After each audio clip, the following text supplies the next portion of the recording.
सदर प्रणाम, मैं हूं हिमांशु द्विवेदी और आपका स्वागत है हमारी खास पेशकश चर्चा में। आज हम उस विषय के संदर्भ में बात करेंगे जिसको चर्चा में लाने का श्रेय देश की वित्त मंत्री निर्मला सीतारमण को जाता है।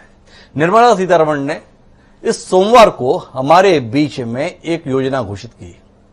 उसका नाम था NMP अर्थात नेशनल मोनेटाइजेशन पाइपलाइन स्कीम। आज हमारा विषय उसी को समर्पित है।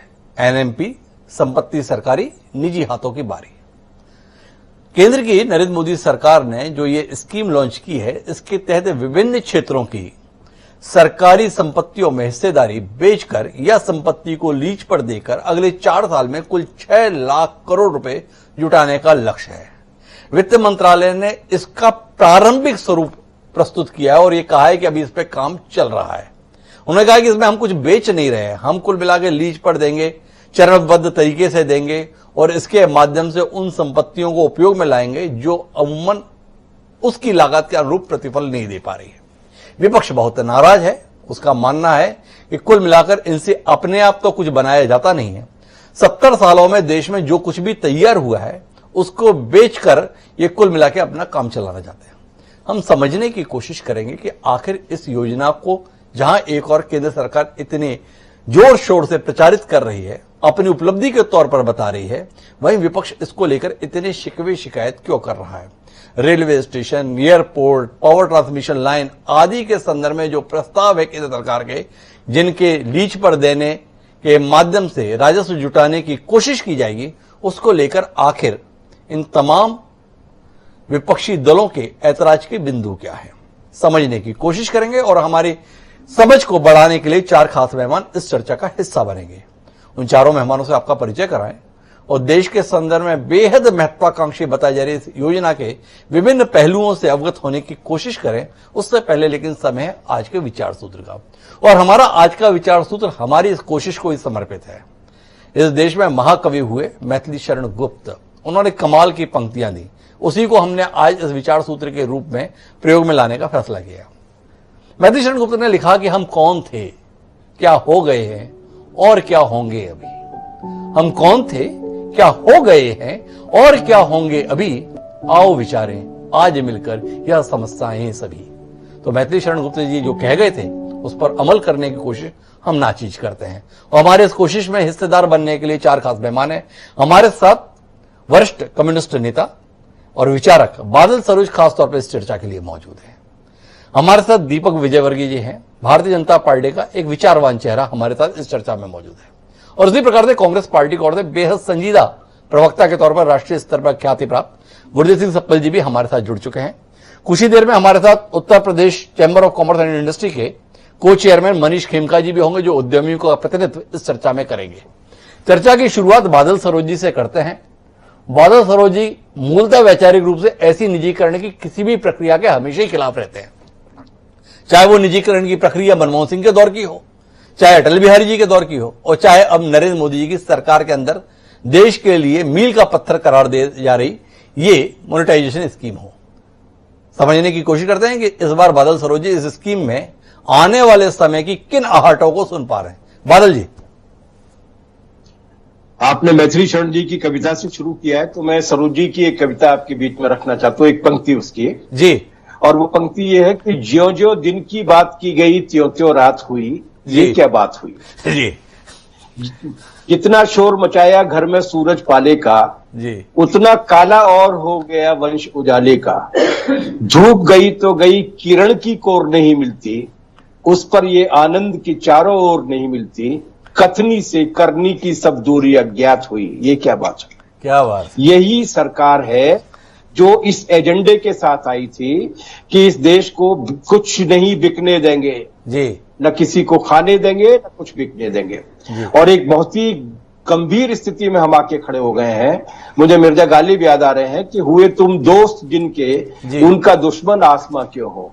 जब खुद सरकार ही अपनी रणनीतिक महत्व की चीजों को बेचने के लिए या निजी कंपनियों को लीज देने के लिए आमादा हो, इससे ज्यादा और खतरनाक बात क्या हो सकती है। इस टिप्पणी के बाद मैं ये निवेदन करना चाहता हूं 1.5 मिनट में कि ये वास्तविक समस्या क्या है। जी। और समस्या वास्तविक है, वो नरेंद्र मोदी जी द्वारा क्रिएटेड नहीं है जी। समस्या ये है कि इस वक्त अर्थव्यवस्था गिर रही है, मंदी आई हुई है, पूरी दुनिया भर में आई हुई है।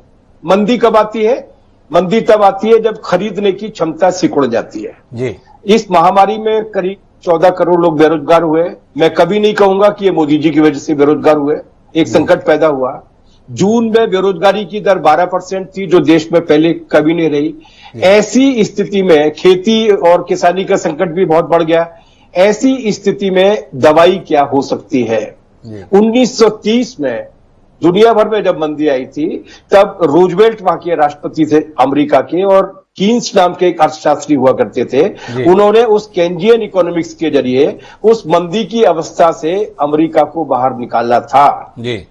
हमारे पास भी ये रास्ता था। इस कोविड की वजह से ये, अगर ये संकट पैदा हुआ है, जो कोविड एक बड़ा कारण है, मैं मानता हूं, तो कोविड से जनता को राहत देने और आर्थिक विकास की में जो ढिलाई आई है या जो शिथिलता आई है, उसको दूर करने के लिए दुनिया ने क्या किया? अमेरिका ने 16.7% अपना जीडीपी का जनता को राहत देने और आर्थिक विकास को मदद देने के लिए खर्च किया। ब्रिटेन ने 16.3% खर्च किया। दक्षिण अफ्रीका ने, ब्राजील ने भी 5.5%, 8.5% खर्च किया। हमने केवल 3% खर्च किया।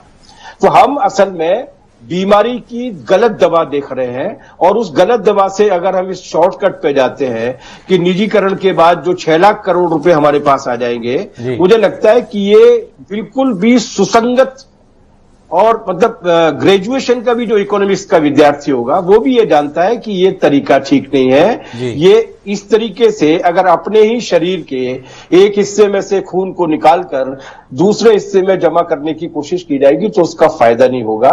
ये केवल सरकारी संपत्ति की लूट नहीं है जी, बल्कि आने वाले दिनों में भी जो हमारी रिकवरी का जो एक मापदंड हो सकता था वो है। और आखिरी में मैं एक बात जोड़ना चाहता हूं बहुत विनम्रता के साथ, कि मौजूदा शासकों को, जिन्हें हम कहते हैं हम दो और हमारे दो की सरकार, उनकी खास बात यह है कि वो जानते कुछ नहीं है और मानते किसी के नहीं है। रघुराम राजन चले गए, हमारे आदमी नहीं थे। उर्जित पटेल चले गए, आरबीआई को छोड़कर, हमारे आदमी नहीं थे। अरविंद सुब्रमण्यम चले गए, उनके ही आदमी थे। जगदीश शेट्टीगार आरएसएस के स्वयंसेवक रहे हैं, अर्थशास्त्री थे, वो सरकार का साथ छोड़कर चले गए, क्योंकि वो ये मानते हैं कि वो जो भी उपाय बताते हैं अर्थनीति के दायरे में, ये हम दो हमारे दो की सरकार उसको मानती नहीं है। इसलिए ये जिस रास्ते पर जा रहे हैं वो रास्ता रिकवरी का रास्ता नहीं है, वो रास्ता विनाश का रास्ता है। और इसीलिए बहुत गंभीर बात। बादल जी ने काफी विस्तार के साथ में बातों को कहा है, पर बादल जी आपसे एक बात समझना चाहता हूं। कुल मिलाकर सरकार की दलील ये है इस निजीकरण के संदर्भ में कि ये वो चीजों के संदर्भ में हम कर रहे हैं जिनका ढंग से दोहन अभी हो नहीं पा रहा। एयरपोर्ट है, निजी हाथों के हवाले की जाएंगे, बेहतर व्यवस्थाएं मिलेंगी। रेलवे ट्रैक है, निजी रेलगाड़ियां चलेंगी और बेहतर सुविधाएं लोगों को उपलब्ध हो जाएंगी। ट्रांसमिशन लाइन बिछी हुई है, उसमें अगर निजी क्षेत्र की कंपनियां आके अपने भी उत्पाद को उसके माध्यम से प्रभावित कर लेंगी तो देश को राजस्व मिलेगा। सरकार की इस ईमानदारी भरी दलीलों के प्रति इतना अविश्वास और इतनी असहमति बादल सरोज जी को क्यों है? मुझे इसलिए है कि हमारे यहाँ 3 तरीके की रिपोर्ट्स आती हैं और वो गूगल पर मौजूद रहती हैं। एक सीएमआई की रिपोर्ट आती है और दूसरा कैपेसिटी यूटिलाइजेशन की रिपोर्ट आती है। अगर वो ये मानते हैं कि निजी क्षेत्र ज्यादा इफिशियंसी के साथ इन सारी चीजों को संचालित कर सकता है तो उन्हें आंकड़ों को और तथ्यों को जांच लेना चाहिए।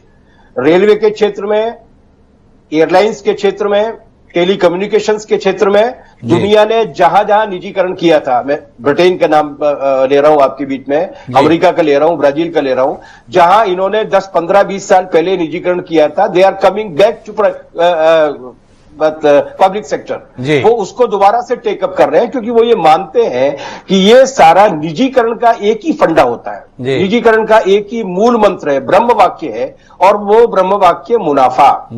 जबकि सरकार को अगर उद्योग का विकास करना है तो उसके पास 2 चीजें होती हैं। एक तो ये कि उसकी सस्टेनेबिलिटी होनी चाहिए, निरंतरता होनी चाहिए, और दूसरा ये कि उसके जरिए जनता के बीच में एम्प्लॉयमेंट जनरेशन होना चाहिए। और ये दोनों ही काम, चूंकि आपका मुख्य लक्ष्य होगा मुनाफा, तो आप ये दोनों ही काम नहीं कर पाएंगे। इसलिए सरकार का ये तर्क बिल्कुल गलत है। तर्क बिल्कुल गलत है। ये बादल जी की दलील है। एक लोक कल्याणकारी राज्य के अंतर्गत मुनाफा किसी सरकार का ध्येय या उद्देश्य कैसे हो सकता है? मैं गुरदीप सिंह सप्पल जी के पास जाऊंगा, लेकिन उससे पहले दीपक विजयवर्गीय जी से कुछ समर्थन के तर्क अपने दर्शकों के बीच रखवाना चाहता हूं, जिसके तहत आखिर हम समझ तो पाए कि क्यों सरकार इस कदम को उठा रही है और इस कदम को उठाने पे उत्साहित है, उल्लसित है, प्रफुल्लित है। समझने की कोशिश करेंगे, लेकिन उससे पहले वो दो बयान सुनते हैं। एक जो निर्मला सीतारमण ने इसे घोषित करते समय कहा था, और दूसरा राहुल गांधी ने इसकी प्रतिक्रिया में जो कहा है। लेकिन पहले दीपक विजयवर्गीय जी की दलील सुनते हैं और उसके बाद में फिर हम बाकी चीजों पे आगे बढ़ेंगे। जी दीपक जी, क्या कहते हैं आप इसके संदर्भ में?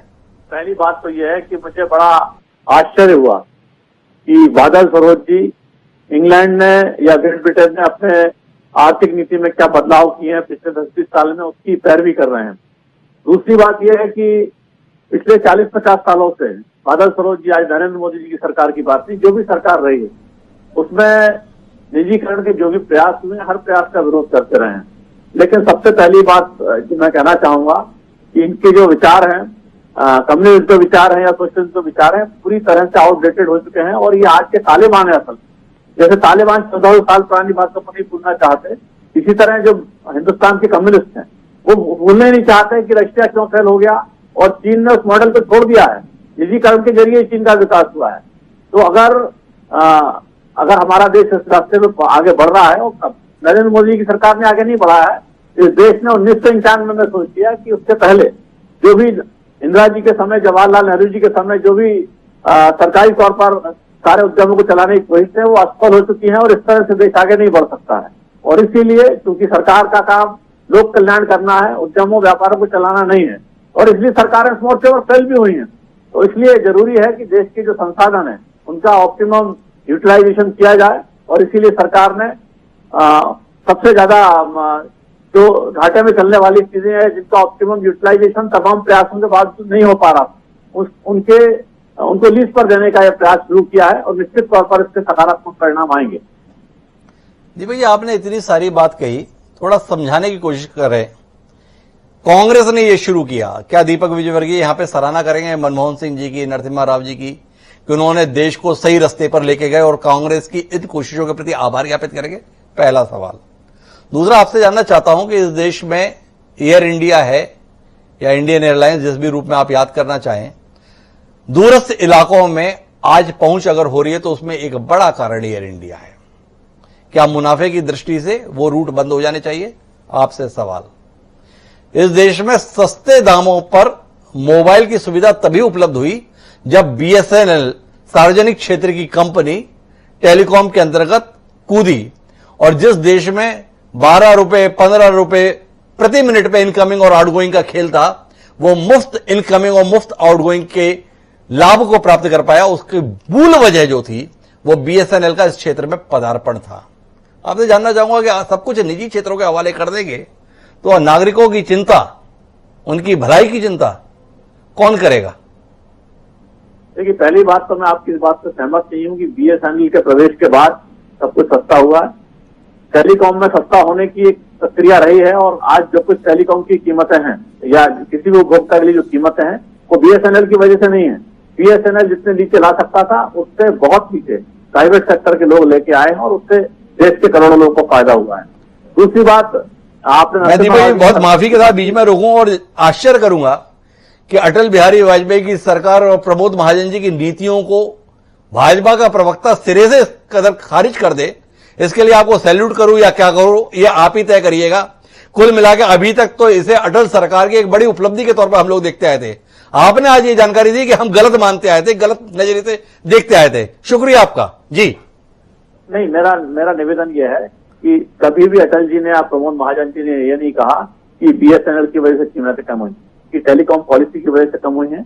और मेरा फिर आपसे आग्रह है, बिना कोई इस पर विवाद किए हुए, कि आप इन सारी चीजों को एक बार फिर से देखिए और थोड़े स्वतंत्र नजरिए से देखिए। दूसरी बात यह है कि आपने नरसिम्हा राव की सरकार की बात की, तो निश्चित तौर पर इस देश में इंदिरा जी और नेहरू जी के समय जो भी गलत बातें हुई थी, जो भी अर्थव्यवस्था का नुकसान पहुंचा था, उसके रास्ते खोलने का काम नरसिम्हा राव जी ने किया था।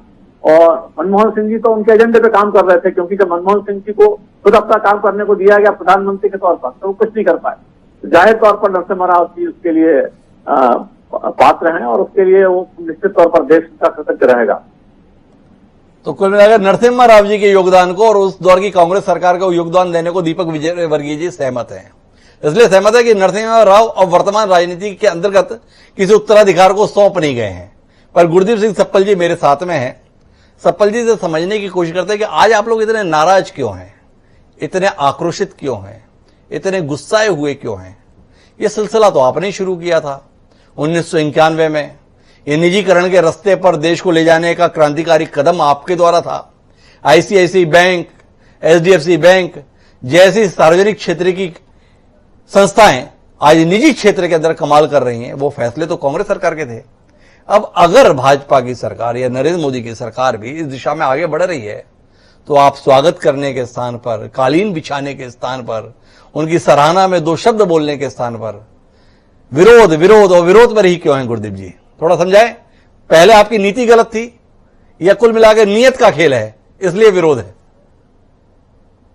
हिमांशु जी, सबसे पहले मैं कुछ एक उदाहरण दे देता हूं ताकि मेरी बात आपके दर्शकों को समझ में आए। जी।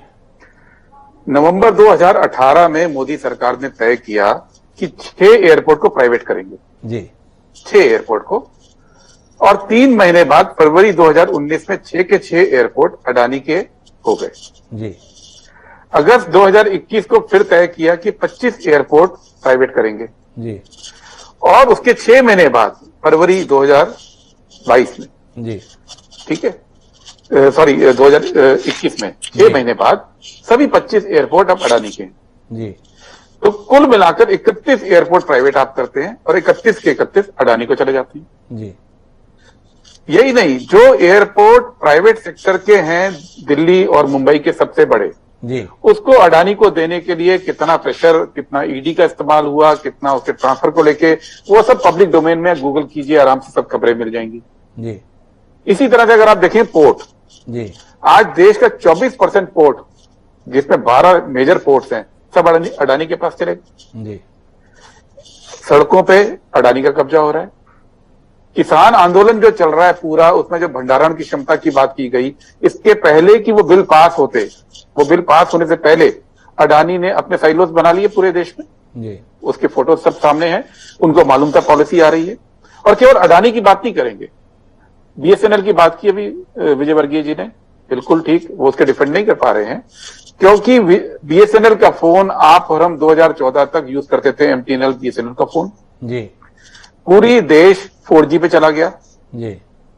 सिर्फ एक कंपनी को फायदा पहुंचाने के लिए इस साल के शुरू तक बीएसएनएल को टेंडर नहीं करने दिया गया 4G के लिए, और बीएसएनएल 3G पे अटका रहा। जी। और वो बीमार हो गया, और आज उसको कौन खरीदने जा रहा है? ये आप और हम जानते हैं कि कौन सी कंपनी बीएसएनएल को लेगी जो उसको प्राइवेट कर रहे हैं। जी। तो हर वो चीज, अभी पिछले हफ्ते आपके क्षेत्र से जुड़ी खबर आई जी कि रुचि सोया पाम ऑयल में जाएगी। जी। बाबा रामदेव ने कहा कि वो नॉर्थ ईस्ट में पाम ऑयल की प्लांटेशन करेंगे, उन्होंने डिक्लेयर किया और एक हफ्ते बाद कैबिनेट ने फैसला कर दिया, पॉलिसी बदल दी।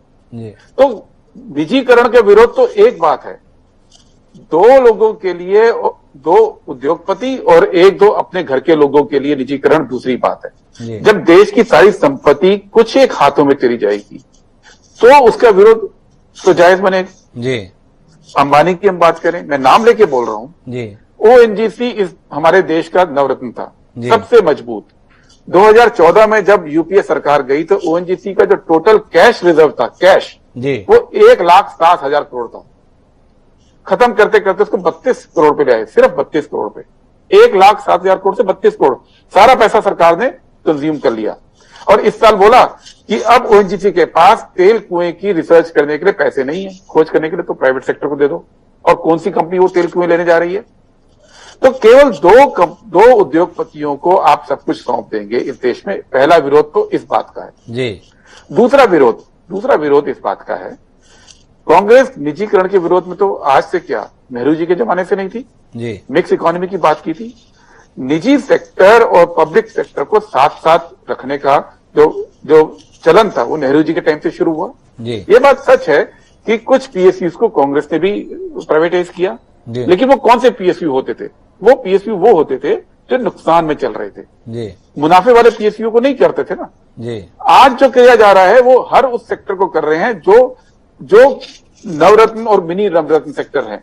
जी आज बीपीसीएल तो आपका नुकसान में कभी नहीं है। जी बीपीसीएल की कितनी जमीन देश के अंदर है? जी आज आप टेलीकॉम की कुल कीमत आपने लगाई 35,000 करोड़। आप छत्तीसगढ़ के हर शहर के केंद्र में जी डीओटी क्या कॉलोनी होगी? जी उस रियल एस्टेट की वैल्यू क्या है? जी आज आप वो सारी रियल एस्टेट स्वप्न चाह रहे हैं प्राइवेट सेक्टर को। पूरे देश में बीएसएनएल की कितनी प्रॉपर्टी है वो सारी 35,000 करोड़ में आप देंगे। जी बीपीसीएल की कितनी प्रॉपर्टी है सारी आप एक साथ देंगे। जी एयर इंडिया की कितनी प्रॉपर्टी है? कलीना की खबर आई, उनको बोला कि अब एयर इंडिया प्राइवेट हो रहा है, 7,000 लोग खाली कीजिए अपना मकान। जी और वो सारा का सारा अब अडानी को जा रहा है क्योंकि एयरपोर्ट अडानी के पास चला गया। जी। कलीना कहां पे है? मुंबई एयरपोर्ट से 1 किलोमीटर दूर जगह है, 7,000 घर, वो अडानी को रियल एस्टेट। तो खेल रियल एस्टेट का है, खेल दो कंपनियों को मुनाफा पहुंचाने का। गुरुदेव जी, मेरा एक सवाल है आपसे। आपने आंकड़ों की दृष्टि से बात बड़ी लोक लुभावन टाइप की कही, पर क्या सरकार ने अडानी को बुलाया और कहा कि आज से ये एयरपोर्ट आपके हैं? टेंडर है, खुली बोली है, लोग उसमें बिड भर रहे हैं, जो ज्यादा बेहतर संभावना देख रहा है वो उसे पा रहा है। ऐतराज क्या है आपका? आप इसके संदर्भ में तो कोई रोक लगा नहीं सकते। तीन उदाहरण रिपीट कर देता हूं जी जीवीके ने एक वर्ल्ड क्लास एयरपोर्ट बनाया मुंबई में। जी ईडी को पीछे लगा के वो एयरपोर्ट अडानी जी को दे दिया, कोई टेंडरिंग नहीं हुई थी, जी एनसीएलटी के थ्रू दिया। जी एनसीएलटी के डेटा अगर आप चाहेंगे तो मैं इस डिबेट में वो भी रख देता हूं जी कि एवरेज एक कंपनी को आप फंसाते हैं। आपके छत्तीसगढ़ में पावर प्रोजेक्ट था जीएमआर का, जी इसकी कोल सप्लाई रुक गई थी, जी वो बीमार हुआ, 12,000 करोड़ का जो प्रोजेक्ट है वो करीब 3,000 करोड़ में चला गया अडानी को। ये टेंडरिंग के थ्रू नहीं हो रहा है, ये सत्ता के टूल्स को यूज करके वो जगह बनाई जाती है। आज बाबा रामदेव को कैसे पता था कि भाई प्लांटेशन की पॉलिसी आने वाली है और मुझे नॉर्थ ईस्ट में प्लांटेशन करना है और मैं रुचि सोया खरीद के इस काम को करूंगा? ये कोई टेंडर के थ्रू हुआ है? ये तो उसको पूर्व जानकारी थी कैबिनेट की। गुरुदेव थोड़ी दलील को मानने में ऐतराज है। बाबा रामदेव ने केवल कहा कि मैं पाम ऑयल के संदर्भ में वहां पे फार्मिंग करूंगा, बाकी को रोक है, आपके लिए प्रतिबंध है अगर आप वहां पर खेती करना चाहते हैं या देश के किसी भी हिस्से में। पॉलिसी आई है, सबके संदर्भ में आई है। मुझे लगता है कि इसमें कहीं ना कहीं और विचार की जरूरत है, लेकिन अपने आप में यह सवाल का विषय तो बनता है कि अगर 25 एयरपोर्ट हैं, एक ही कंपनी के पास क्यों चले जाते हैं? इस सवाल को महज एक दो दलीलों के आधार पर खारिज तो नहीं किया सकता, लेकिन मेरे साथ में मनीष खेमका जी हैं। मनीष खेमका जी बतौर उद्यमी हमारे साथ में हैं, उनसे समझने की कोशिश करते हैं कि आखिर सरकार जो ये पॉलिसी लाई है और जिसमें दलील दे रही है कि हम निजीकरण कर रहे हैं पर उसका मालिकाना हक नहीं दे रहे, लीज पर दे रहे हैं, क्या इतने से बात बन जाएगी? क्या इससे देश की बिगड़ी हुई अर्थव्यवस्था सुधर जाएगी? क्या इससे आम आदमी वाकई लाभान्वित हो जाएगा? किस नजरिए से देखता है औद्योगिक जगत इन घोषणाओं को?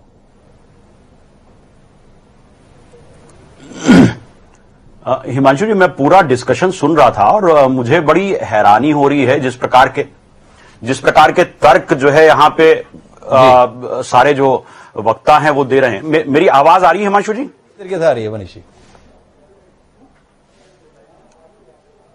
जी तो मुझे लगता है कि जो ये पॉलिसी आई है हिमांशु जी, इसकी जितनी तारीफ की जाए, जितनी सराहना की जाए उतनी कम है। हर प्रकार से पॉलिसी बहुत बेहतर है और इसमें अगर आप इसके डिटेल्स देखिए, इसका जो डॉक्यूमेंट जो इशू किया है सरकार ने, अगर उसको आप पढ़िए तो 6 लाख करोड़ रुपए का इससे जो है जो रेवेन्यू जुटाने की जो कोशिश की जा रही है, मुझे लगता है कि वो बहुत अभूतपूर्व है।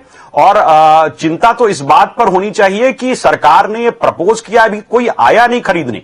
और देखिए, जहां तक उद्यमियों की बात है तो ये बड़ा मुश्किल है उद्यमियों के लिए, मतलब 6 लाख करोड़ रुपए की रकम जुटाना ये सरकार का बहुत महत्वाकांक्षी लक्ष्य है। और मुझे तो लगता है कि यदि ये पूरा हो जाता है तो एक पूरे देश की उपलब्धि होगी। हमारे उत्तर प्रदेश में हम लोग बैठ करके इस पे बहस कर रहे हैं और उत्तर प्रदेश के बजट से, एनुअल बजट से बड़ी रकम है। इस रकम का अगर ये सफल हो जाता है, आश्चर्य आपकी दलील से। मेरे घर में कुछ सामान पड़ा है, उसे बेचकर या उसे लोगों के हवाले करके मैं पैसा ले आऊंगा, इसे उपलब्धि के तौर पर देखें। क्या उपलब्धि है इसमें? देश भर की 27,600 किलोमीटर सड़कें लोगों के हवाले कर दी जाएंगी, उद्योगपतियों के टोल वसूली के लिए। इसकी कीमत कौन चुकाएगा? आम आदमी जो पहले ही रोड टैक्स देता है, पर आपने नए फार्मूले के तहत सड़क पे चलना भी दूभर कर दिया अपने वाहन पे, और इसको आप उपलब्धि मानते हैं आम आदमी के संदर्भ में? वाकई जायज है? अपनी बात कंप्लीट करने दीजिए। इससे पहले भी यह हल्ला मचाया गया था कि लाल किला बिक गया। साहब, कहां बिक गया लाल किला?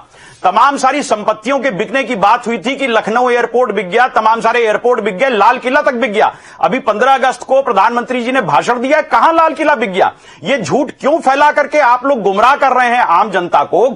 आप ये बताइए, यहां पे देश के विकास के लिए जो इससे पैसा आना है 6 लाख करोड़ रुपए, 43 लाख करोड़ रुपए का इंफ्रास्ट्रक्चर बजट बनाया है सरकार ने, जो आगामी आने वाले कुछ सालों के भीतर सरकार 7,000 से ज्यादा योजनाएं लेकर के आ रही है, जिसको कि इस पे खर्च किया जाएगा।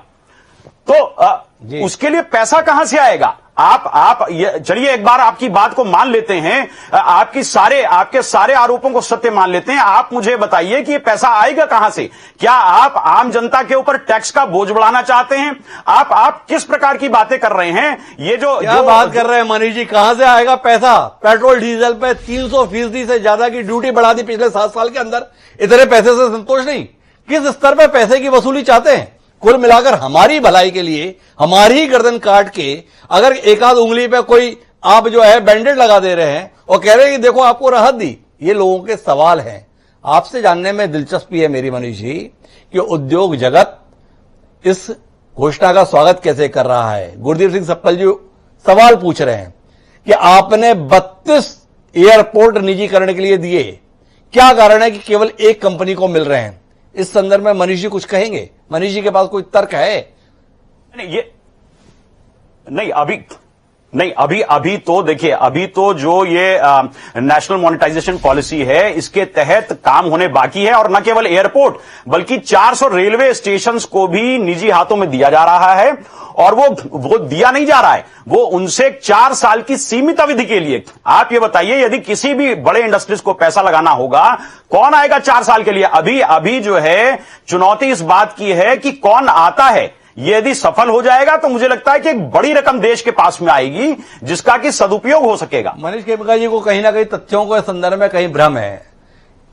स्टेशन 4 साल के लिए नहीं सौंपे जा रहे हैं। इस पूरी योजना को अमल में लाने की अवधि 4 साल की है, और हद यह है कि सरकार ने इतनी बड़ी योजना घोषित की है, पर सड़कें कितनी अवधि के लिए लीज पर दी जाएंगी, इसका अभी कोई अवधि तय नहीं की गई है। इसके संदर्भ में सरकार ने कहा है कि अभी हम तय कर रहे हैं। गुरदीप जी को हस्तक्षेप करने जा रहे हैं, एक बार गुरदीप जी का हस्तक्षेप सुनते हैं और फिर वापस हम बादल सरोज जी के पास चलेंगे। जी गुरदीप जी। मैं इसलिए बोल रहा हूं कि अब ये स्कीम की बात कर रहे हैं, मैं स्कीम पे बोल देता हूं जी। कितना आएगा एक साल में? 1.5 लाख करोड़ एक साल में मैक्सिमम। अभी उसके भी डॉक्यूमेंट अगर आप पढ़िए तो पूरे उसके पैरामीटर्स डिसाइड नहीं हुए, वो इससे कम भी हो सकता है जी, और बढ़ भी सकता है। अब 1.5 लाख करोड़ जुटाने के लिए एक साल में आप सारी संपत्तियां जो 70 साल में बनी उसको बेचने की बात कर रहे हैं। नाम कुछ भी दे दीजिए। जब आप 100 साल की लीज में देते हैं तो बेचना होता है। पूरा चंडीगढ़ शहर जो है लीज के ऊपर है। क्या वहां के लोग ये कहते हैं कि हमारी प्रॉपर्टी नहीं है, घर मेरा नहीं है क्योंकि लीज पे है? 100 साल की लीज का मतलब मालिकाना हक ही होता है, वो केवल टेक्निकल डिटेल में जाने की जरूरत नहीं है जी। अब 1.5 लाख करोड़ कितनी होती है?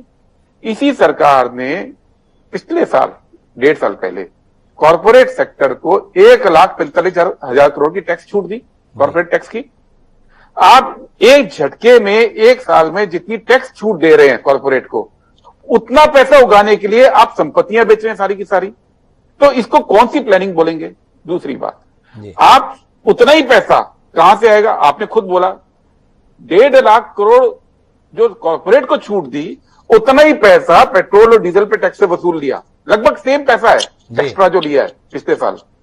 1.5 लाख करोड़ टैक्स बढ़ा दिया आम जनता पे, कॉर्पोरेट को दे दिया, और अब सरकार को पैसा चाहिए तो सारी संपत्ति बेच दीजिए।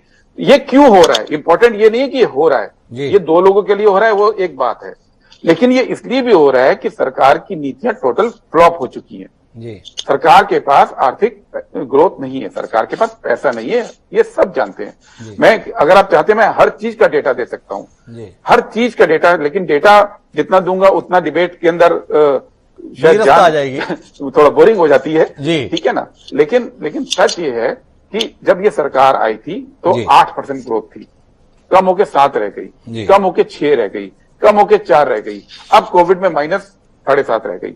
हर साल जब आपकी ग्रोथ गिरती जाएगी ना हिमांशु जी, तो आप क्या करेंगे? घर में भी होता है ना, आपकी कमाई खत्म हो जाती है तो आप घर का सोना बेचने लगते हैं, घर की जमीन बेचने लगते हैं। वही ये सरकार कर रही है। पर सवाल ये है कि ये सरकार ने तो बहुत दावे किए थे, हमने 100 स्मार्ट सिटी बना दी। अरे उनको बेचते थे, वो 100 स्मार्ट सिटी कहाँ पे भाई बेचते ही? आप उनको बेच दीजिए ना। आप उनको नहीं बेचेंगे, कहीं है ही नहीं। बुलेट ट्रेन बन रही है, आप उसको मोनेटाइज कर लेते, वो तो नहीं है ना। खुद कुछ किया नहीं। एक इंस्टीट्यूशन, एक बता दीजिए, ये जो 1 लाख करोड़ की मोनेटाइजेशन की बात की है, इसका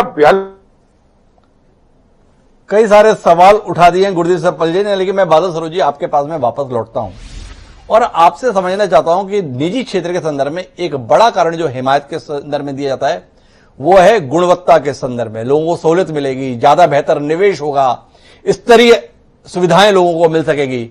अब एयरपोर्ट निजी हाथों में दिए गए हैं, फटेहाल एयरपोर्ट रहते थे, बेहतर हो जाएंगे। स्टेशन निजी हाथों में जाएंगे, निवेश करेंगे उद्योगपति, बेहतर बनाएंगे, लोगों को ज्यादा बेहतर सहूलियत मिलेगी। दुनिया इस ओर जा रही है, तो आप क्यों पुराने विचारों के साथ चुपके रहना चाहते हैं? जैसा दीपक विजयवर्गीय जी का कहना था, तालिबानी मानसिकता की सोच के साथ हो गए आप। जैसे तालिबान 20 साल में भी नहीं बदले, आप पिछले 100 साल में बदलने के लिए तैयार नहीं है।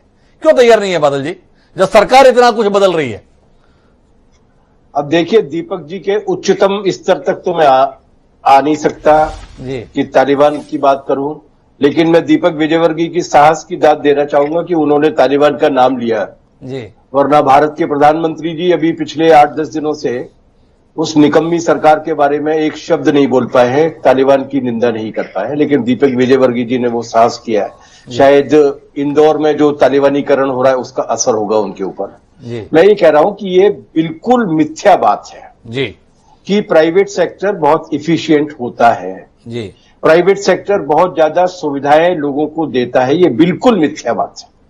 अगर आप 700 रुपए की कॉफी को लोगों को दी जाने वाली सुविधा मानते हैं जी, अगर आप 80 रुपए की 85 रुपए की चाय को लोगों को दी जाने वाली सुविधा मानते हैं तो बात अलग है, लेकिन सुविधाएं देने का काम देश की जरूरतों के हिसाब से किया जाता है। और भारत अभी उन छोटे यूरोपीय देशों की तुलना में इस तरीके की कीमतों को एफोर्ड करने की स्थिति में नहीं है, नंबर 1 जी। नंबर 2 ये कि क्या प्राइवेट सेक्टर वाकई में एफिशिएंट है? अभी आप BSNL की बात कर रहे थे जी, वोडाफोन नाम की एक कंपनी आई थी जी, 11,000 करोड़ रुपए का टैक्स उसके ऊपर बाकी हुआ।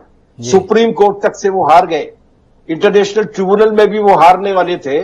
मोदी सरकार ने उसका 11,000 करोड़ रुपया माफ करने की कोशिश की। BSNL मांग रहा था 5,000 करोड़ रुपया रिवाइवल के लिए और 4G, वो नहीं दिया। उसी तरीके से सप्पल साहब ने कहा, मैं उसको थोड़ा सा बढ़ाना चाहता हूं।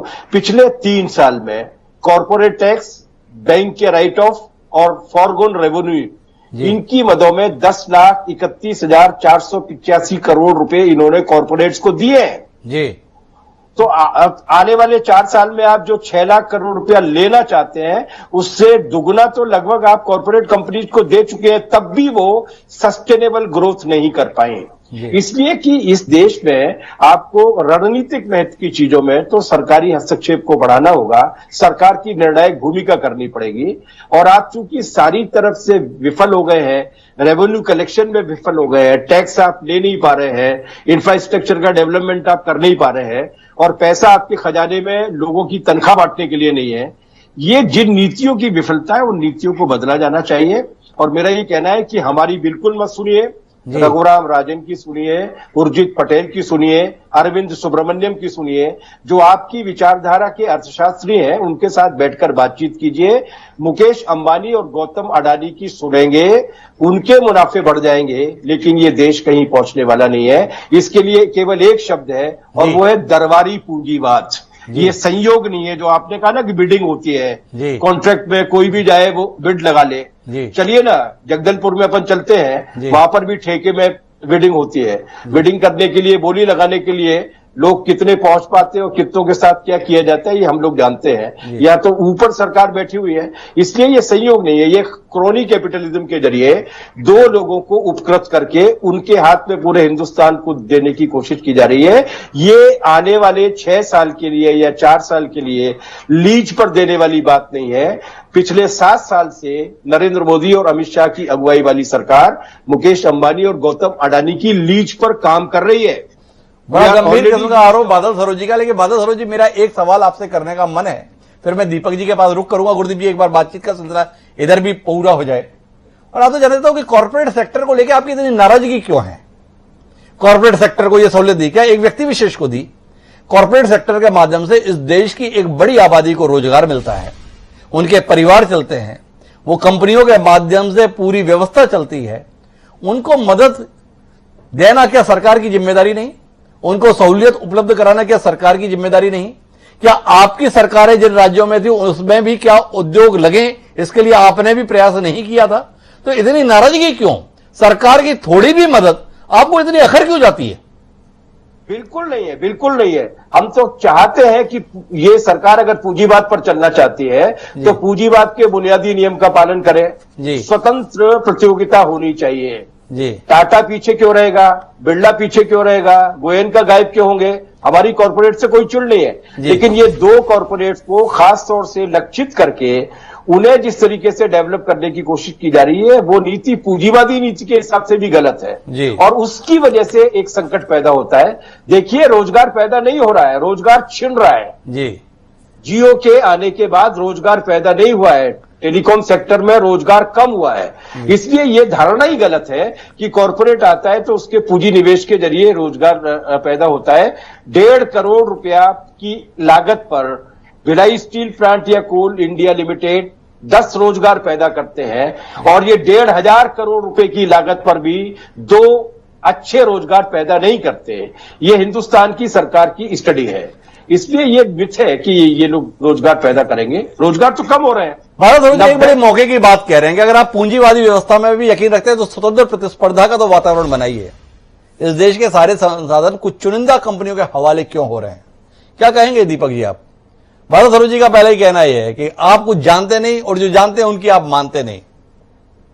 तो देखिए, ऐसा है, ये कम्युनिस्टों को तो दर्जनों सालों से भ्रम है कि वो सब कुछ जानते हैं और ये बोलते बोलते रूस का पतन हो गया, 1 दर्जन से ज्यादा कम्युनिस्ट देशों का पतन हो गया, भारत में कम्युनिस्ट पार्टी का पतन हो गया, पश्चिम बंगाल में क्या स्थिति है और केरल में भी जिहादियों के साथ अलायंस बना के सत्ता में आए हैं, ये स्वीकार करने से अभी भी हिचकिचाएंगे। लेकिन दूसरी बात ये जरूर है कि एक बात उन्होंने सैद्धांतिक कही कि साहब पूंजीवाद का हमारा विरोध नहीं है, बशर्ते वो निष्पक्ष ढंग से हो। कप्पल साहब जो बातें कह रहे थे उनका जो शक है वो असल में इसलिए है, कांग्रेस पार्टी जब भी सरकार में रही है तो उन्होंने निहित स्वार्थों को फायदा पहुंचाने की कोशिश की। उन्होंने, जैसे मैं बहुत दूर नहीं जाऊंगा, गांधी परिवार के दामाद है रॉबर्ट वडेरा, उनको राजस्थान में और हरियाणा में किस तरह जमीनें मिली और किस तरह गांधी परिवार को उन जमीनों के सौदों के जरिए फायदा पहुंचाया गया सरकारी योजनाओं से। कप्पल साहब की नजरें वैसी है कि ऐसे होता होगा। तो दीपक विजयवर्गीय साहब, मैं माफी के साथ आपको रोकता हूं, ये बात कहने में टीवी डिबेट में बड़ी अच्छी लगती है। आपकी सरकारें रह ली उन राज्यों में, क्या बिगाड़ लिया आपने? जितने दमदारी के साथ आप टीवी डिबेट में बोलते हैं, व्यवहार में वैसा कुछ हुआ तो नहीं, केवल आरोपों को इधर उधर करने से बात सत्य हो जाएगी। लेकिन मैं विषय को भ्रमित नहीं करना चाहता। इस नीति पर हम बात करते हैं व्यक्तिगत आक्षेप के स्थान पे कि आखिर सरकारी संपत्तियों के निजीकरण की ये कोशिशें इस देश के लिए और देशवासियों के लिए कैसे बेहतर हो सकती है, इस पर रहते। हाँ, दूसरी बात कप्पल साहब से जरूर पूछिए कि ये बताएं कि 2004 से लेकर 2014 के बीच में मनमोहन सिंह सरकार ने भी निजीकरण किया है एयरपोर्ट का, किन एयरपोर्ट का किया है और बाकी का क्यों नहीं कर पाए थे? तो अगर मनमोहन सिंह जी की सरकार अक्षम थी और सही काम नहीं कर पाई है तो हम देश के काम को आगे बढ़ा रहे हैं जी। पर दीपक जी, इसके संदर्भ में तो कोई दृष्टि दीजिए ना कि कुछ कंपनी विशेष पे ही कृपा क्यों दिखती है, यह आरोप जन चर्चा में रहता है। इसके संदर्भ में कुछ तो कहेंगे? हाँ, बिल्कुल कहूंगा। मैं कम्युनिस्ट पार्टी के लोग हमेशा, मैं जब से मैंने उस सवाल 45 साल पहले 1970 से देख रहा हूं मैं, कम्युनिस्ट पार्टी के लोग पहले टाटा बिरला का नाम लेते रहते थे, जी। उसके बाद अंबानी का नाम लेने लगे। लेकिन मेरा इतना निवेदन है कि अंबानी हो या अडानी हो, ये भारतीय जनता पार्टी के शासन में उनको जमीन नहीं मिली जी। है। अंबानी इस देश के उद्योगपति 1980 से 90 के बीच में बन चुके थे।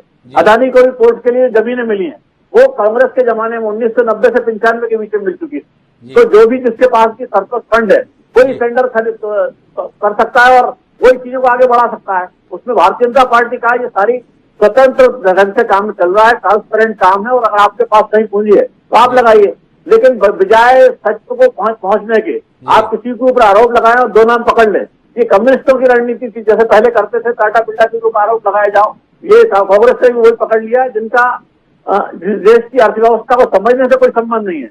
दुरावस्था में जो पहुंच रही थी गांधी नेहरू परिवार के समय, उसी दिशा में ले जाना चाहते हैं। एक सवाल है दीपक जी, आप गांधी नेहरू परिवार के प्रति विशेष स्नेह रखते हैं। ये जो आप आज निजीकरण कर रहे हैं, ये संस्थाएं किसके द्वारा निर्मित होकर आपको मिली?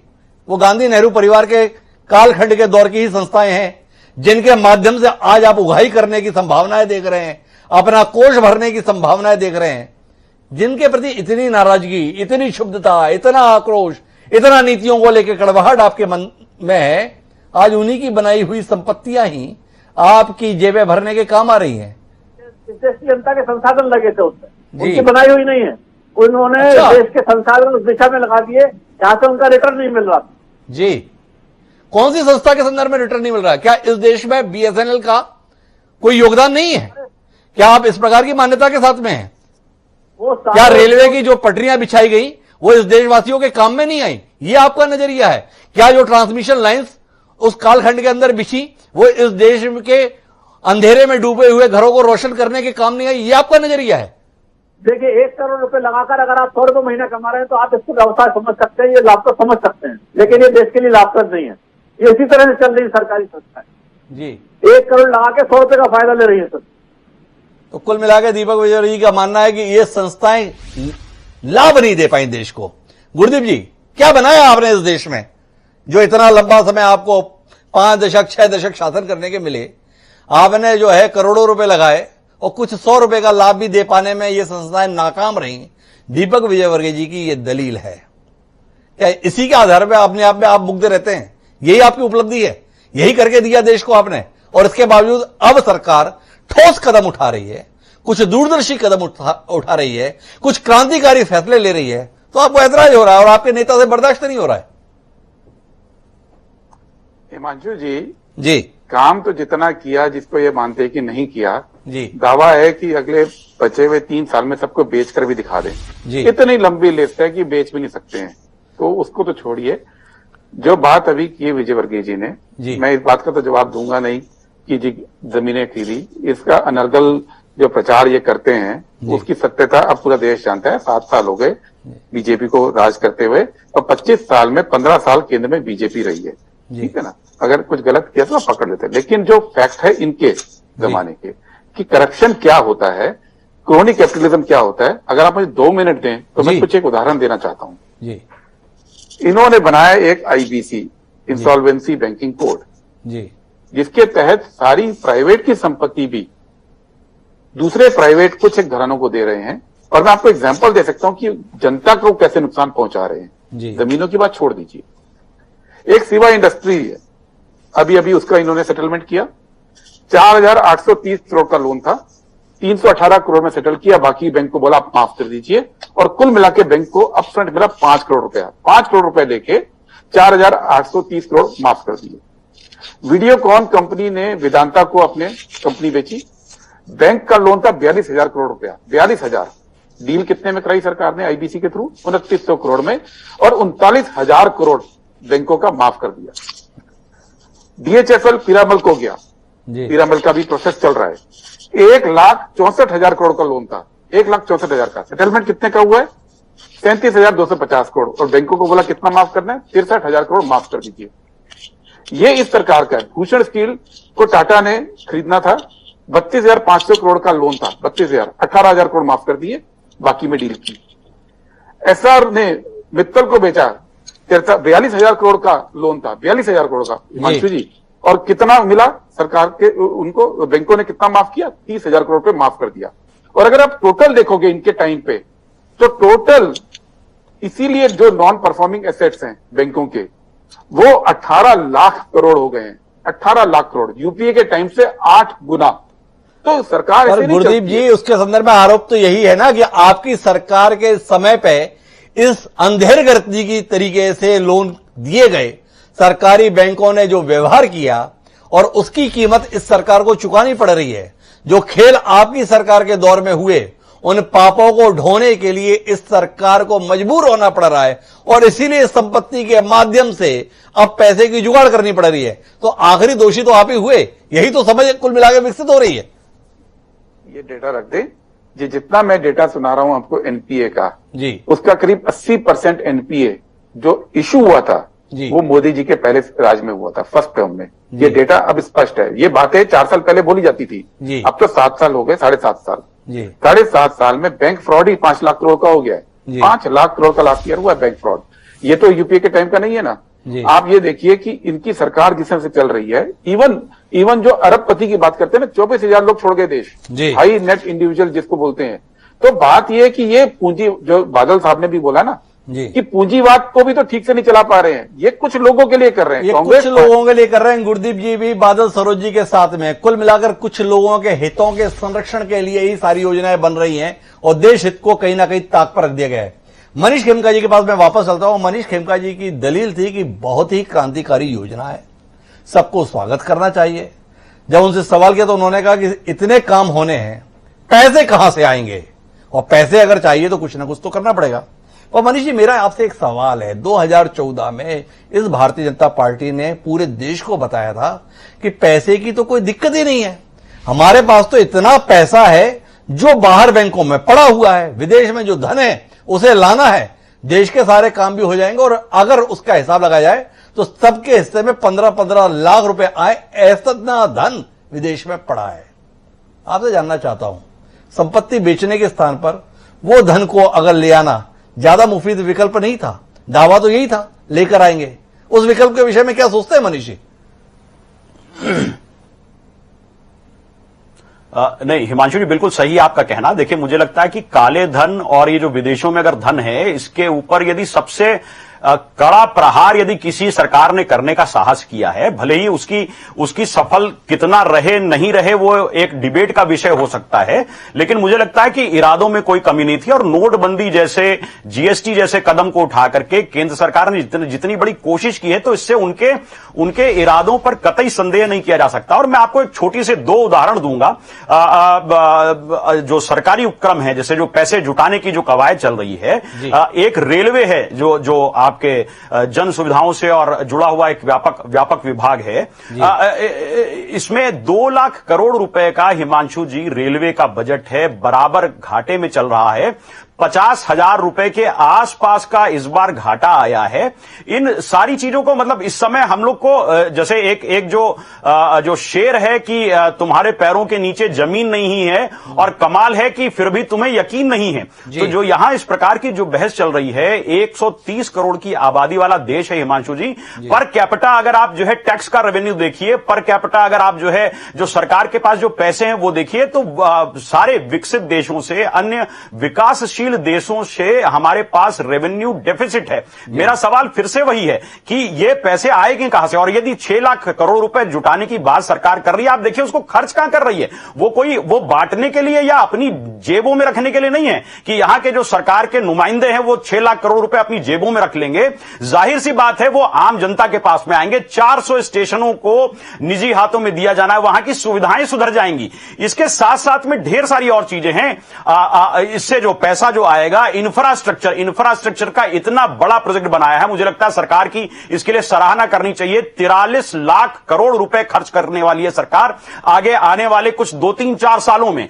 तो इतनी बड़ी रकम आएगी कहां से? 14% का सिर्फ जो है सरकार ने जुटाने की कोशिश की है अन्य रिसोर्सेज से, जिसमें कि क्लियरली कहा है कि कुछ भी बेचा नहीं जा रहा, सारी चीजें ट्रांसफर होगी। और यदि अपना किराए पे, जैसे गुरदीप जी को मैं सुन रहा था, बीएसएनएल बनाया गया है, जो हमारी जो सरकारी जो संस्थाएं हैं, यदि उनके टावर हम किराए पे दे देते हैं और उससे हमें कुछ पैसे मिल जाते हैं, तो उसमें क्या समस्या है? मनीष जी, मैं रोकूंगा आपको, आपकी दलीलों के साथ में मेरा खुद का विरोध है। गुरदीप जी की तो बात दूसरी है। एक तो आपने कहा कि काले धन को लाने के संदर्भ में जितनी दमदार और ईमानदार कोई सरकार ने की, कमाल है, लेकिन सवाल है कमाल से पहले, और वो सवाल ये है कि आखिर आया कितना। 7 साल बाद उपलब्धि के तौर पर बताने के लिए सम्माननीय दीपक विजयवर्गीय जी जैसा सुधी भाजपाई प्रवक्ता हमारे पास है, वो हमें बताए ना कितने लाख करोड़ इस देश में वापस आ गए। अरे छोड़िए कुछ लाख करोड़, कितने हजार करोड़ आ गए, जानने में दिलचस्पी 7 साल में। आपके प्रश्नोत्तर। दूसरा, सुविधाओं के संदर्भ में निजी क्षेत्र की पहचान मुनाफा है और सरकारों की पहचान लोक कल्याण है। लोक कल्याण को ताक पर रखकर संसाधन निजी क्षेत्र के हवाले किए जाने को कैसे जायज ठहराया जा सकता है, इसके संदर्भ में मनीष जी जानकारी दें। 43 लाख करोड़ की योजना बनाई है आपने, इसकी सराहना करें, या 6 लाख करोड़ की सरकारी संपत्ति निजी हाथों में सौंपी जा रही है, इस बात का मातम बनाएं। दुविधा में है देश। मनीष जी इस गुत्थी को सुलझाएं कि एक योजना की कल्पना पर सराहना करें या एक घर की संपत्ति लोगों के हवाले किए जाने को लेकर मातम मनाएं। जी मनीष जी। मैं हिमांशु जी फिर से अपनी बात को दोहराता हूं कि इससे जो पैसा आने वाला है, देखिए आप सरकार कहां कहां पे खर्चा कर रही है। 8000 यूनिट्स जो है दिल्ली एनसीआर में बनाने की इससे बात है, जो 6 लाख करोड़ रुपए आएंगे। इसके अलावा 3000 जो यूनिट्स जो घर बनाएगी सरकार, वो जो प्रवासी मजदूर हैं उसके लिए दिल्ली एनसीआर में घर बनाने वाली है। तो ये एक तो ये घरों के साथ साथ में इसके अलावा भी तमाम सारी चीजें, जाहिर सी बात है यदि 6 लाख करोड़ रुपए आ रहे हैं तो वो कहीं ना कहीं जन कल्याण के लिए ही खर्च होंगे। जो रेलवे की स्थिति सुधरेगी, 2 लाख करोड़ रुपए का बजट है हिमांशु जी, तो पैसे कहां से आएंगे, ये सबसे बड़ा प्रश्न है। यदि मैं बात मान भी लेता हूं तो मुझे यहां पे जितने भी लोग बैठे हुए हैं अन्य दलों के, क्या वो बताएंगे कि जुटाने का और क्या तरीका है पैसा जुटाने का। इतना बढ़िया फार्मूला बताया मनीष जी, उसमें आप कुछ बोलते ही नहीं। आपने बताया था विदेश में इतना पैसा भारत का पड़ा हुआ है, हमें मौका तो दीजिए, सारा लेकर आएंगे। वो ले आते, सारे समाधान निकल जाते। गुरदीप जी को हस्तक्षेप कर जा रहे, एक बार उनकी बात सुनते हैं, फिर दीपक जी के पास दोबारा कोशिश करेंगे कुछ और समझने, बूझने, जानने की। जी गुरदीप जी। हिमांशु जी, बोलना तो कुछ और था, लेकिन अभी खेमका जी ने ऐसी बात बोल दी कि पैसा आएगा कहां से, उसको मैं बोल देता हूं जी। खेमका जी, सरकारें जो होती है ना, वो किसी व्यापारी की दुकान से अलग तरीके से काम करती है जी। इकोनॉमिक्स जो है, अकाउंटिंग नहीं होती है कि आपने कुछ बेचा, कुछ कमाया और मुनाफा कमा लिया। सरकार कमाती है ग्रोथ से। और जिसको आपने मास्टर स्ट्रोक बोला ना अभी थोड़ी देर पहले कि भ्रष्टाचार को रोकने के लिए नोटबंदी की, मोदी जी जैसा काम किसी ने नहीं किया, उसी ने ग्रोथ को किल कर दिया जी। जिस दिन से नोटबंदी हुई है उस दिन से हर साल ग्रोथ कम होती गई। 8%, 7%, 6%, 4%, -7%। तो जब ग्रोथ नहीं होती है, सरकार पे पैसा नहीं आता है। सरकार को पैसा बेचने के लिए बेच के नहीं कमाना पड़ता है। ये जितनी चीजें बनी ना, जो आज बेचने की बात कर रहे हैं मोदी जी, जितनी भी चीजें बनी है देश में, वो सब कुछ और बेच के नहीं बना था। वो सब ग्रोथ से कमाकर, लोगों की मेहनत से कमाकर, जो सरकार ने धन कमाया था, रेवेन्यू कमाया था, वो सब उससे बना था। वो सब किसको बेच के नहीं। और तब तो देश गरीब था। जब गरीब देश ने वो सब बनाया, आज आप कहते हैं हम बहुत बढ़िया हो गए, लेकिन सब बेच के पैसा इकट्ठा करेंगे। पैसा ग्रोथ से होता है और ये सरकार ग्रोथ में फेल हुई है। पिछले 7 साल के अंदर एक एक फैसले ऐसे लिए गए कि सरकार के पास पैसा खत्म हो गया। और जब खत्म हो गया तो जनता को चूसना शुरू किया हुआ है। पहले आम जनता को चूसा। आपने कहा पैसा जाएगा किस पे? जनता पे। जनता पे जाएगा। जो व्यक्ति स्टेशन खरीदेगा, ठीक है, सुविधाएं बढ़ाएगा, वो पैसा कहां से वसूलेगा? वो जो पूंजी लगा रहा है और जो उसको मुनाफा चाहिए, वो तो रेट बढ़ाएगा ना। भोपाल में एक स्टेशन को प्राइवेट किया था। आज आप पूछ लीजिए कि उसकी पार्किंग फीस कितनी है, हिमांशु जी बता देंगे। आज आप पूछ लीजिए तेजस की फीस कितनी आ रही है। और जब कोविड हुआ तो जो तेजस चली थी सबसे पहले वही बंद हुई, और बंद ही नहीं हुई, अपने सारे जो वर्कर थे उनको टर्मिनेट भी कर दिया। आप ऐसी व्यवस्था बना रहे हैं जो जनता से पैसा लेगी। इसके पहले जो व्यवस्थाएं बनी थी, हम प्राइवेटाइजेशन के अगेंस्ट नहीं है, लेकिन कहां प्राइवेटाइजेशन करना है और कहां सरकार की जिम्मेदारी है, इसका जो इसका एक संतुलन की जरूरत है। गुरदीप जी इसकी वकालत कर रहे हैं, पर मैं वापस दीपक विजयवर्गीय जी के पास में लौटकर आता हूं। और दीपक जी, आपसे एक बात समझने में मेरी दिलचस्पी है, क्या आप वाकई मानते हैं कि इस देश में सार्वजनिक क्षेत्र नहीं रहना चाहिए?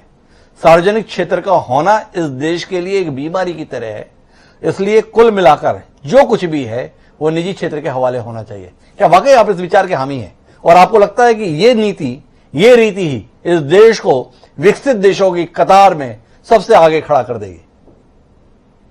देखिए, पहली बात तो बेसिक बात समझ लीजिए कि सरकार का काम जो बेसिक काम है लोक कल्याण करना है। कांग्रेस के मैं मित्रों से पूछना चाहता हूं, एक उदाहरण दूंगा आपको कि 1947 से लेके 1998 तक इस देश में कितने एम्स थे, तो केवल एक अखिल भारतीय आयुर्विज्ञान संस्थान बना, केवल एक एम्स। जब से भारतीय जनता पार्टी सरकार में आई है तो हमने आज की तारीख में 15 एम्स हैं। मैं माफी के साथ रोकता हूं इस दलील को दीपक जी, और माफी के साथ कहता हूं एक एम्स था, लेकिन वो एम्स पूरी दुनिया में अपनी गुणवत्ता के लिए पहचान रखता था। इस देश में एम्स के साथ में तमाम राज्यों में पीजीआई नाम की संस्थाएं अस्तित्व में लाई गई थी। इस देश में 4 आईआईटी थे, लेकिन वो गुणवत्ता के संदर्भ में अंतर्राष्ट्रीय स्तर पर किसी भी चुनौती का सामना करने में सक्षम थे। आज इस देश में 25 से ज्यादा आईआईटी हैं, लेकिन उन आईआईटी की गुणवत्ता को लेकर एक सामान्य इंजीनियरिंग कॉलेज से भी मुकाबला करने का सामर्थ्य नहीं है। विरोधाभास है। उस ब्रांड को, उस गुणवत्ता के शिखर को किसी और संस्थान में लगा देने से वो पर्याय नहीं हो जाता। मैं विनम्रतापूर्वक कहना चाहता हूं ये बात, लेकिन आपसे फिर मैं बात को दोहराता हूं। आपने कहा कि सरकार का काम व्यापार नहीं है, सरकार का काम लोक कल्याण है। आपसे समझना चाहता हूं ये वो कौन सा लोक कल्याण है जिसमें कोविड जैसी महामारी के दौर में रेलें चल रही हैं, पर उन रेलों से विकलांगों को, मरीजों को, वरिष्ठ नागरिकों को मिलने वाली रियायतें छीन ली गई हैं। क्या इसी लोक कल्याण के लिए सरकारों से लोग उम्मीद भरी निगाहों से देखते हैं? दीपक जी, आप स्वयं इसका उत्तर दें। संवेदनशील राजनेता हैं, विद्वान प्रवक्ता हैं, बुद्धिजीवी हैं, थोड़ा दृष्टि साझा कीजिए ना।